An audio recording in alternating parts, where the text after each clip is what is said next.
Welcome to the Conscious Leadership Podcast. In this podcast, we discuss the how-to of creating conscious leadership for business, life, and the world. With ordinary people doing extraordinary things and being truly in control of their own health, wealth, and happiness. Knowledge plus action with a plan creates magical results.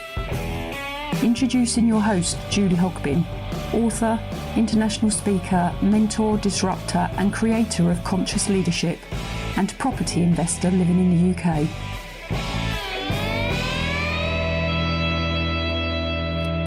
Just a week ago, I was a guest speaker on a management development, leadership development program that was being run by an organisation that I have the good fortune to do some work with. And as part of an hour-long online program, the attendees got to ask me questions. So Q&A from their perspective to get an outsider's view of whatever they wanted to ask me. And one of the questions that I was asked, and I applaud them for taking the opportunity for somebody that they couldn't see and didn't know. One of the questions I was asked was along the lines of, a few years ago, one of the attendees had witnessed another manager having severe issues with two members of staff who weren't, should we say, doing what they were supposed to be doing, and the manager being in a stressed situation due to,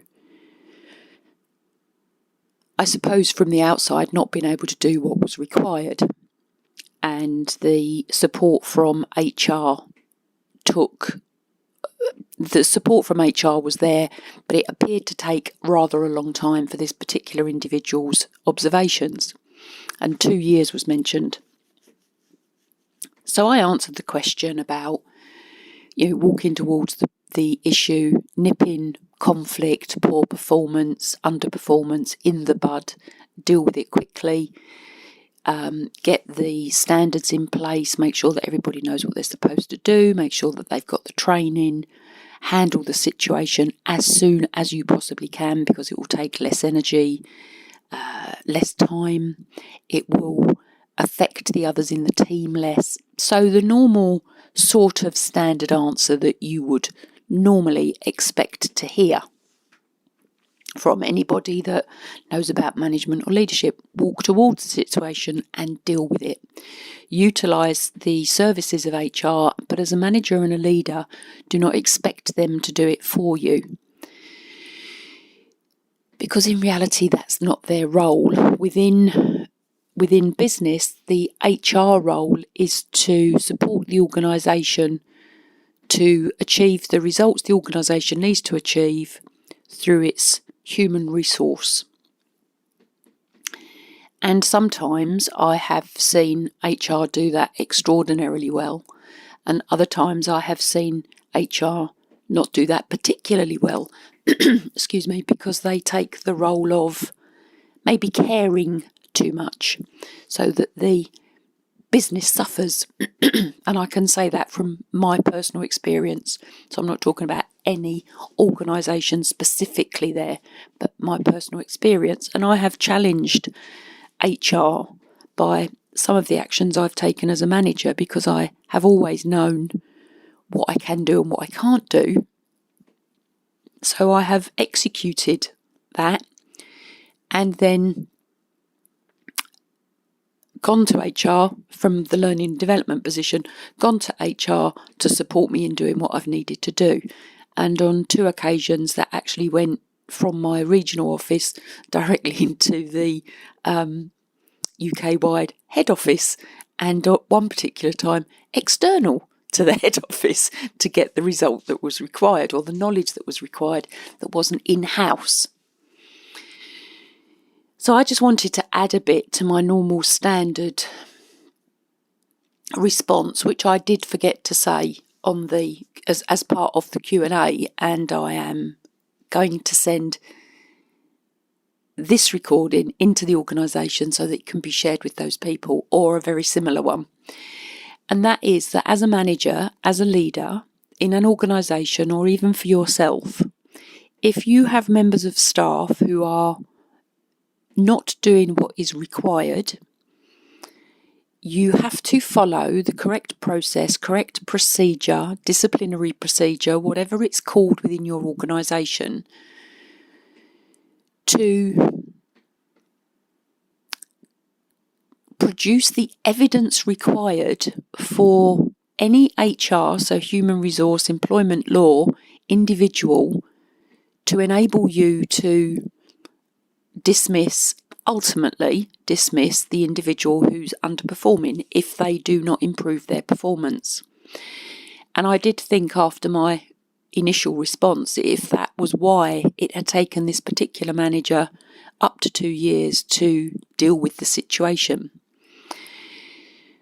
So what do I mean with follow the processes and procedures? As a manager and as a leader, you need to have very clear evidence records of what you have done, the conversations you have had, how you have dealt with it, the provision of potentially additional training, maybe mediation, maybe coaching, maybe mentoring, that you have provided the individual to give them every opportunity to get to the member of staff that they can be and to fulfill their role.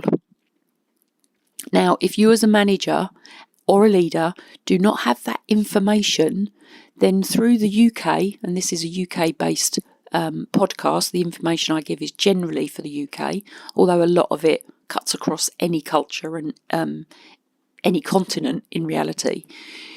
To follow the employment law rules within the UK, you do need to have the evidence. The only way you can immediately dismiss is if the member of staff has broken the gross misconduct rule, any of the behaviours that link into gross misconduct that your organisation should have written down.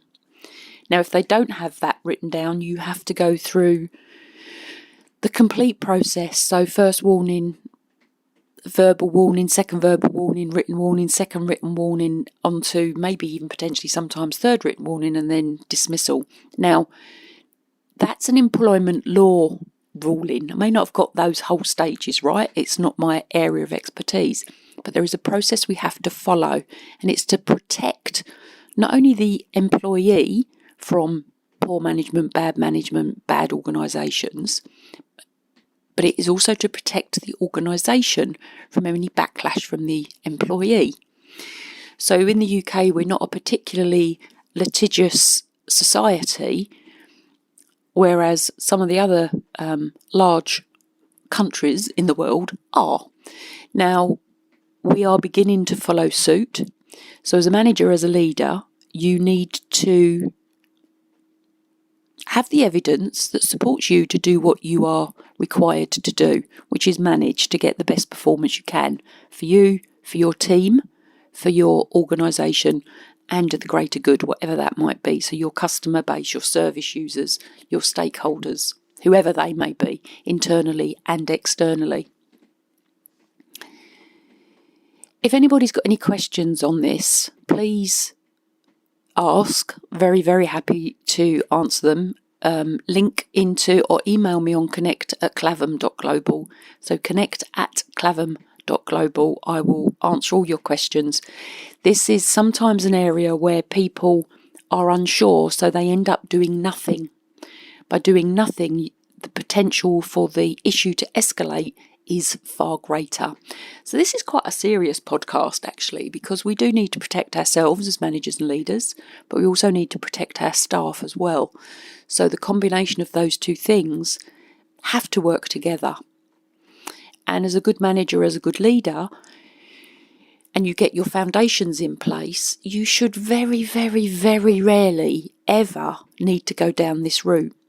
So by getting the recruitment right, so go back to sort of before you even employ someone, get the advert right, get the recruitment right, get the induction right, get the welcome to the organisation right, get the goal setting right, get the links into the strategy right, get the motivation right, performance manage well. And I say performance manage, that's enabling performance. So it's not from the negative perspective that a few people link to that. So enable performance and do it well. Make management and the leadership of your staff team part of your everyday behaviours.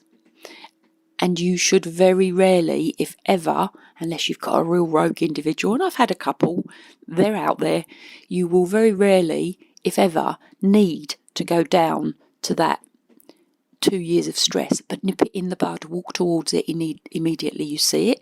If you're inheriting something, because we do, as we move through our management role, through our leadership role, we inherit other people that have been previously managed, inducted, however that has happened, which sometimes is fabulous and sometimes isn't.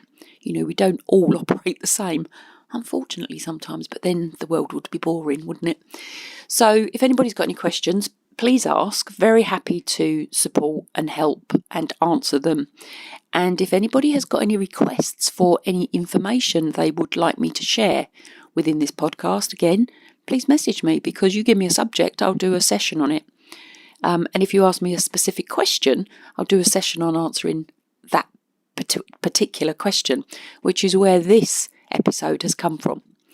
Anyway, for now, go out there, do something, take action, make the world a better place. Stand up, stand out, stand tall. It's what we all need to do. Thanks for listening to the Conscious Leadership Podcast. You can contact Julie on LinkedIn, Facebook, Instagram, Twitter, Pinterest, and hear me out. Please subscribe to her YouTube channel for how-to videos and more content. And please message Julie to have your questions answered. Until next time, remember, knowledge plus action with a plan creates magical results. See it, say it, write it, believe it, and achieve it.